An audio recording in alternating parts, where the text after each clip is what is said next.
Great explosions cut short our memories. We knew that Yamashita had requested instructions from Tokyo. This was Tokyo's answer.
It is January 9, 1945. The Filipino-American forces finally land in Blue Beach, Dagupan, in Lingayen.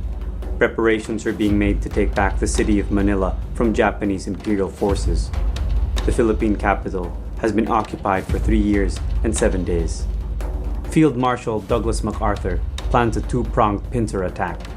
His forces are to enter the city from the north and south. He is hoping for a peaceful surrender of the city, but General Tomoyuki Yamashita, commander of the Japanese forces in the Philippines, has no intention to declare Manila an open city. They are prepared to die to the last man. Meanwhile, due to extreme inflation, the city has been suffering from starvation. There is a sense of abandonment and confusion and a breakdown of peace and order. The Filipino-American forces begin their march southward to Manila as guerrillas help liberate the surrounding towns. The countdown to liberation begins. January 21. Units of the U.S. 14th Corps alongside Filipino guerrilla troops under Major General Oscar Griswold start their advance to Manila. U.S. forces led by Major General Joseph Swing and the Hunters ROTC, the famous Filipino guerrilla unit under Colonel Eleuterio Adevoso, advance to Manila from the south. The highly tense city awaits. Japanese death squads have already begun committing atrocities in some parts of the city. On the same day, the Northern Force liberates the Malacanang Palace. The University of Santo Tomas was liberated next.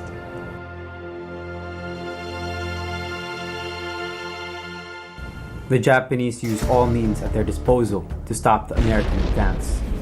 Meanwhile, the Southern Force faces fierce resistance, which delays what would have been a simultaneous attack on Manila on both fronts. Several Japanese soldiers also took hold of the Great Eastern Hotel's upper level and shoot at civilians and soldiers on the ground indiscriminately. The next day, the Japanese set fire to commercial areas in Manila, causing panic among the civilian population. The streets have been barricaded. Electricity has been cut off. The food supply is quickly depleting. Field Marshal MacArthur finally enters Manila and visits the liberated UST and Bilibid. He commands a joint Filipino-American force that crosses the Pasig River amid gunfire.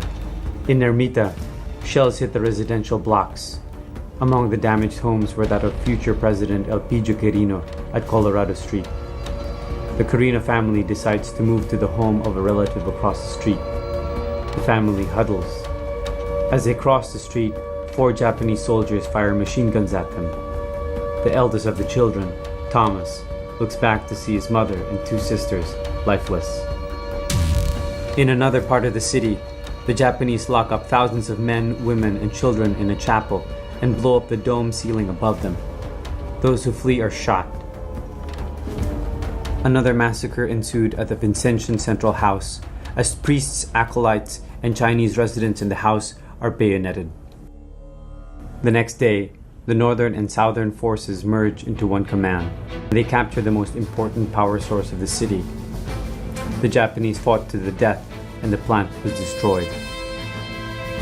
Meanwhile, at the headquarters of the Red Cross, Japanese soldiers begin to kill patients, physicians, mothers, and infants. Only the director of the infirmary, Modesto Farolani, survives.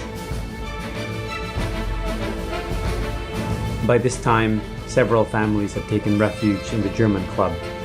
Thinking that the Japanese won't harm the Germans, they're Axis allies. However, Japanese soldiers still burn the clubhouse without warning, shooting everyone at will and hurling grenades. The massacre lasts until midnight. The killings continue unabated. 2 days after, at the Perez Rubio residence, the Japanese soldiers break in, ordering the residents to gather rugs and drapes and pour gasoline on them. The smoke suffocates them. Residents who flee are met with bullets. At the nearby De La Salle College, the Japanese begin bayoneting and shooting 68 unarmed refugees, murdering 16 Christian brothers. Around 41 are murdered. Valentine's Day. Realizing that the battle has taken its toll on the city, Filipino-American forces commence assault after assault on several Japanese holdouts in Manila.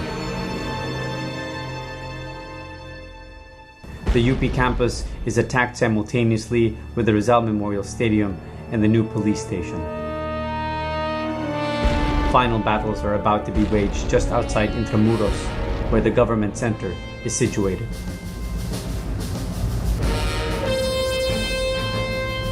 Hundreds of civilians are led by the Japanese from the Santa Clara Convent towards the environs of the Palacio del Gobernador.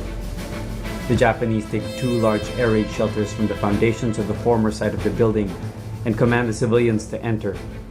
Moments later, the Japanese lob grenades into the ventilation pipes, killing the civilians inside. On February 23, Filipino and American forces finally reach Intramuros. They surround the walled city and begin their all-out assault. With the help of Filipino guerrillas, 2,000 civilian prisoners are rescued from San Agustin Church within the walled city. The newly freed prisoners cross over to the Liberation Forces side, ensuring their safety. Intramuros is finally liberated. To their shock, they discover 600 Filipinos dead in Fort Santiago, all of whom died of bayonet wounds and gunshots. The weary but resolute Filipino-American forces finally reach the government center. They fire 1,700 rounds of artillery on the Legislative Building, an Agriculture Building, Finance Building, the last of the Japanese holdouts, to end the battle once and for all. These holdouts are heavily defended by approximately 700 Japanese soldiers, and it takes 3 days to completely crush the resistance and liberate the buildings. On March 3, 1945, with the liberation of the Finance Building, Major General Oscar Griswold reports that all enemy resistance has ceased. The city is finally liberated, but at great cost. The scale of the battle engulfed the structures that once defined this beautiful cosmopolitan city. Priceless national treasures are lost forever. And as the smoke lifted, approximately 100,000 men, women, and children have suffered and died. The city has been razed to the ground, and the loss was as great as the grief that enveloped the nation afterwards. We remember the fallen, the heroes that stood against reckless hate, and the sacrifice that made the free city of Manila truly the Manila of our affections.